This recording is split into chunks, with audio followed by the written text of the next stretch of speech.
How you doing? I'm good, man. How you All doing? right, doing well, Scotty. So just wondering, kind of, what's the vibe? Like, what's the team message? What are you guys trying to get accomplished this week before you head out to San Francisco? We got a week of practice, and we got the little San Francisco Classic or whatever. So just coming out here, getting reps, learning. It's a new system for all of us. But the main thing is going in here, competing, having fun, and just getting better every day. What was the process that brought you here, like after the draft, and like what were the conversations, and how do you feel like the fit has been so far? Pretty much towards the end of the draft, I kind of knew I was going undrafted, and I knew I was ending up here. I think it's a great fit. Just the way the play style, the way the coaches. I know a couple of the guys, I know a couple of the coaches. I've been living in Los Angeles, so there's a lot of connections between here and my high school coaches and stuff like that. But I think it's a great fit for me, and I'm excited to be here. Brad was saying that he felt like you were one of the most competitive guys who came in for a pre-draft workout. Was that sort of your intent for all your workouts? Did you feel like when you came here, you had a especially good competitive day? What sort of went into crafting that mentality for you? Yeah, I competed all my workouts. I think it's how I play. I always compete every time I step on the floor. So I wouldn't say this was my most competitive workout, but I think I competed all my workouts. Every time I step on the floor, I compete hard, and I think that's what made me stand out to Rob and all of them. So. In your talks with your dad, did he ever mention that he tried to get to the Lakers? He thought he might be a Laker when Phil was here? No, we never talked about that. No, he never told me that. He never told you that? No. He was, I've been here a long time. So my understanding was that he was trying to get over trying to get at Chicago, Houston, Portland, and he was trying to find his way. But so you beat him here then? Well, Yeah. obviously you did. I'll have to ask him. We'll see. So what are your thoughts about playing for the Lakers since you grew up here in LA? For some of the team? It's the brightest stage, I would say. Just playing here, playing with a bunch of great players they have here. They're trying to do something special. It's a team that competes every year. It's a championship, intentions every year. So I think it's the right place for me. I'm excited to be here and excited to get to work. Do you and Scotty, have you guys played any one-on-one lately? My dad stopped playing me. He stopped playing me. Or you was wearing him out? I was wearing him out. I used to beat him, and then he would fake injuries and stuff. So he wouldn't give me the credit. So we stopped playing a while ago. How long was a while ago? Probably 2-3 years. I was actually probably during COVID, because we were in the house locked up. We used to start playing, and then he'll be like, "I'm not gonna get hurt playing with you," so we stopped playing. So would you kind of just bring him out to the perimeter, or would he try to back you down? No, we'll play in the perimeter. He wouldn't try to back me down. A little bit. He'll use little fakes and stuff like that, post me up, but most of the perimeter. The Warriors won the championship with 4 guys whose fathers played in the NBA. Do you pay attention to stuff like that, like seeing guys like Kenyon Martin's right down the list? It seems like there's been a wave over the last several years of guys who are second generation NBA players coming through. This is what I think about that. Yeah, I mean, do you notice it? Do you catalog it? Do you track it? Is there any sort of camaraderie? Like you and Sharif both playing on this. Yeah. Yeah, I would definitely say there's a different type of camaraderie between, guys whose parents played, or dads, fathers played in the NBA.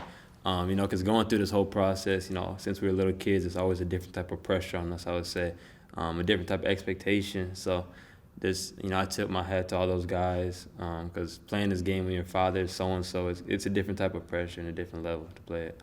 When did you start to recognize that you'll have a shot to be an NBA player? I don't know. I just always was playing. I never really, had an opportunity where it was just one day I woke up and it was like I have a shot. I think just every day I just worked towards it, and people kind of always told me you can make it, you can make it. My dad always put that in me, like I could make it to the NBA. So I just kept working, and I think eventually it happened. Have you seen, whether it be pickup runs or in college or high school, whatever, because of the name on the back of your jersey, people maybe come at you harder than if you're an anonymous up-and-coming player? Yeah, I think people come at me harder just because of who I am. But I think it goes for everyone. Everyone that has a name has a target on their back. I embrace it. I think it's good to go in the gyms, and everyone wants to get my best.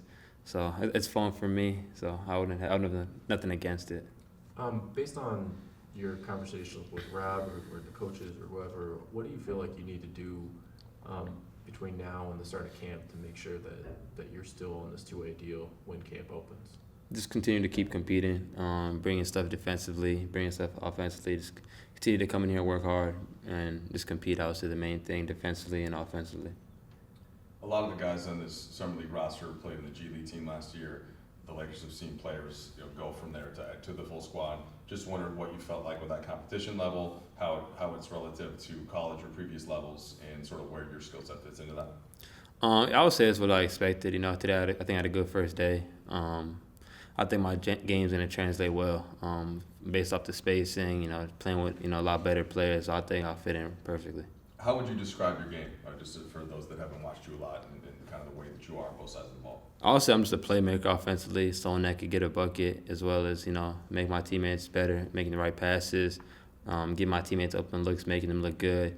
And then just defensively, what I'm going to bring to this next, level is just being a pest, picking up, and just creating havoc on defense. Have you had any inroads with LeBron through the Sierra Canyon connection? Say have I had any what? Inroads or connections, or do you guys have any, familiarity with one another through Sierra Canyon? Yeah, me and his son are, cool. Even since we were little kids, we always were around each other. So as far as I can remember, I've known LeBron. Last time I had seen him, he told me he wasn't bringing his kids to Sierra Canyon, though, so I'm gonna have to ask him about that. But. Well, it's got to be kind of weird, sort of seeing your friend's dad as a potential coworker. Uh-huh. Is that kind of strange? Yeah, it's kind of weird. Yeah, I don't even know how to explain it. It's a weird feeling, just being a little kid and seeing LeBron who he is and being able to be along him. I think it's a weird feeling. I promise you, as we go into the season, I won't delve into this, but Mike and I are big Bulls dorks, huge fans. What were your memories of that run? Like the Were Bulls you run? old I wasn't alive. You weren't alive. No. There you go. So, Good research. yeah, appreciate Dork. it. Yeah. We're alive. So I guess at what point did you recognize in your life that, oh wow, my dad played on the greatest team ever? Yeah, so my dad retired in 2005. He went back to the Bulls, so I was 5 years old. So I wasn't really the dynasty run. And then ever since he retired, he kind of stayed around and worked there a little bit. So I always went to the games as a kid. I was always around the practice facility as a kid. So I just remember how the fans treated him, how he was loved around the city of Chicago. Even going back there, you could see the love. So that's all I really remember, just going back there at the games and stuff and seeing him show him love, especially even the new players and stuff like that.